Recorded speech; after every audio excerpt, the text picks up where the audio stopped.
ಎಲ್ಲರಿಗೂ ನಮಸ್ಕಾರ.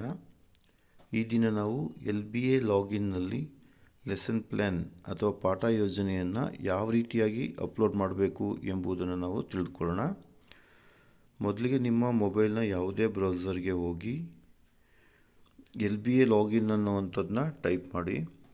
ಈ ರೀತಿಯಾದಂಥ ಒಂದು ಪೇಜು ನಿಮಗೆ ಓಪನ್ ಆಗುತ್ತೆ. ಇಲ್ಲಿ ಸೈನ್ ಇನ್ ಅಂತ ಕೊಡಿ. ಸೈನ್ ಇನ್ ಆದಮೇಲೆ ಒಂದು ನಿಮಗೆ ಪೇಜ್ ಓಪನ್ ಆಗುತ್ತೆ. ಅಲ್ಲಿ ಟೀಚರ್ನ ಸೆಲೆಕ್ಟ್ ಮಾಡಿಕೊಂಡು ನಿಮ್ಮ KGD ನಂಬರ್, ಯೂಸರ್ ನೇಮಲ್ಲಿ KGD ನಂಬರ್ನ ಸೆಲೆಕ್ಟ್ ಮಾಡಿಕೊಂಡು ನಂತರ ನೀವು ಸೆಂಡ್ OTP ಕೊಟ್ಟರೆ OTP ಮೇಲೆ ನಿಮಗೆ ಡೈರೆಕ್ಟಾಗಿ ನಿಮಗೆ ಓಪನ್ ಆಗುತ್ತೆ. ನನಗೆ ಇಲ್ಲಿ ನಾನು ಆಲ್ರೆಡಿ ಲಾಗಿನ್ ಆಗಿರೋದ್ರಿಂದ ನನಗೆ ಡೈರೆಕ್ಟ್ ಲಾಗಿನ್ ಆಗ್ತಾ ಇದೆ.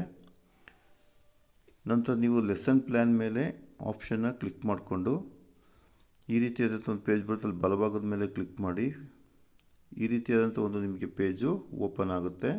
ಇಲ್ಲಿ ನೀವು ಯಾವ ದಿನಾಂಕದಂದು ನೀವು ಲೆಸನ್ ಪ್ಲ್ಯಾನ್ನ ಬರೀತೀರಾ, ಅದು ಯಾವ ಪಾಠಕ್ಕೆ ಅಥವಾ ಒಂದು ಕಲಿಕಾ ಫಲಕ್ಕೆ. ಈಗ ನೀವು ಉದಾಹರಣೆಗೆ ಒಂದು ಪಾಠದಲ್ಲಿ 3-4 ಕಲಿಕಾ ಫಲಗಳಿದ್ದರೆ ನೀವು ಒಂದೊಂದು ಕಲಿಕಾ ಫಲಕ್ಕೆ ಬರೀಬೇಕಾಗುತ್ತೆ. ಅಥವಾ ಆ ಒಂದು ಘಟಕದಲ್ಲಿ ಒಂದೇ ಕಲಿಕಾ ಫಲ ಇದ್ದರೆ ಒಂದು ಘಟಕಕ್ಕೆ ನೀವು ಒಂದೇ ಸರಿಯಾಗಿ ನೀವು ಲೆಸನ್ ಪ್ಲ್ಯಾನನ್ನು ಬರೀಬೋದು.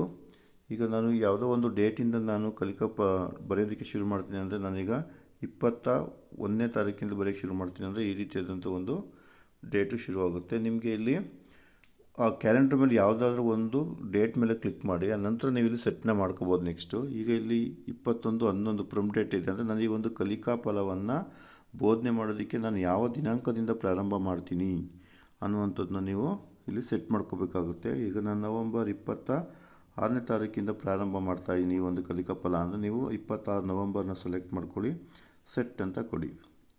ನಂತರ ಈ ಒಂದು ಕಲಿಕಾ ಫಲವನ್ನು ಎಲ್ಲಿವರೆಗೆ ಬೋಧಿಸ್ತೀರ ಅಂದರೆ ಎಷ್ಟು ದಿನ ಬೇಕು ಈ ಒಂದು ಕಲಿಕಾ ಫಲವನ್ನು ಬೋಧಿಸೋದಕ್ಕೆ ಅನ್ನೋದನ್ನು ನೀವು ಟು ಡೇಟನ್ನು ಸೆಲೆಕ್ಟ್ ಮಾಡ್ಕೋಬೇಕಾಗುತ್ತೆ. ಅದರ ಮೇಲೆ ಮಾಡ್ಕೊಳ್ಳಿ. ಈಗ ನವಂಬರ್ ಇದೆ, ನನಗಿದು ಒಂದು 5-6 ದಿನ ಈ ಕಲಿಕಾ ಫಲವನ್ನು ಬೋಧಿಸೋದಕ್ಕೆ ಟೈಮ್ ಬೇಕು ಅಂತ ಅಂದರೆ ನೀವೀಗ ಈ ಥರ ಡಿಸೆಂಬರ್ನ ಸೆಲೆಕ್ಟ್ ಮಾಡಿಕೊಂಡು ಇದೀಗ ನಾನೀಗ 2ನೇ ತಾರೀಕುವರೆಗೂ ಈ ಒಂದು ಕಲಿಕಾ ಫಲವನ್ನು ನಾನು ಬೋಧಿಸ್ತೀನಿ ಅನ್ನೋದ್ರೆ 2ನೇ ತಾರೀಕನ್ನು ಸೆಲೆಕ್ಟ್ ಮಾಡಿಕೊಂಡು ಸೆಟ್ ಅಂತ ಕೊಡಿ. ನಂತರ ನೀವೀಗ ಕನ್ನಡ ಮೀಡಿಯಮ್ ಇದೆ, ಕನ್ನಡ ಅಂತ ಇದೆ, ನೀವು ಯಾವ ಮೀಡಿಯಮ್ ಇದೆ ಅದನ್ನು ಸೆಲೆಕ್ಟ್ ಮಾಡ್ಕೊಳ್ಳಿ. ಕ್ಲಾಸ್ ಇದೆ, ನಾನೀಗಿಲ್ಲಿ ಕ್ಲಾಸ್ನ ನಾನಿವಾಗ ಸೆಲೆಕ್ಟ್ ಮಾಡ್ಕೋತಾ ಇದ್ದೀನಿ. ನಾನೀಗ 5th ಕ್ಲಾಸನ್ನು ಸೆಲೆಕ್ಟ್ ಮಾಡ್ಕೋತಾ ಇದ್ದೀನಿ. ನೆಕ್ಸ್ಟ್ ಗ್ರೂಪ್ ಸೆಲೆಕ್ಟ್ ಮಾಡ್ತಾ ಇದ್ದೀನಿ. ಇಲ್ಲಿ ಗ್ರೂಪು ಕೂಡ ಇರುತ್ತೆ ನಿಮಗೆ. 6th 7th ಆದರೆ 3 ಲ್ಯಾಂಗ್ವೇಜ್ ಇರುತ್ತೆ.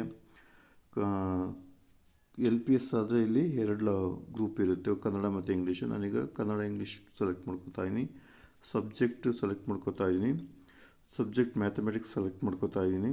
ಚಾಪ್ಟ್ರು ಕೇಳ್ತಾ ಇದೆ, ಚಾಪ್ಟ್ರನ್ನ ನಾನು ಸೆಲೆಕ್ಟ್ ಮಾಡ್ಕೋತಾ ಇದ್ದೀನಿ.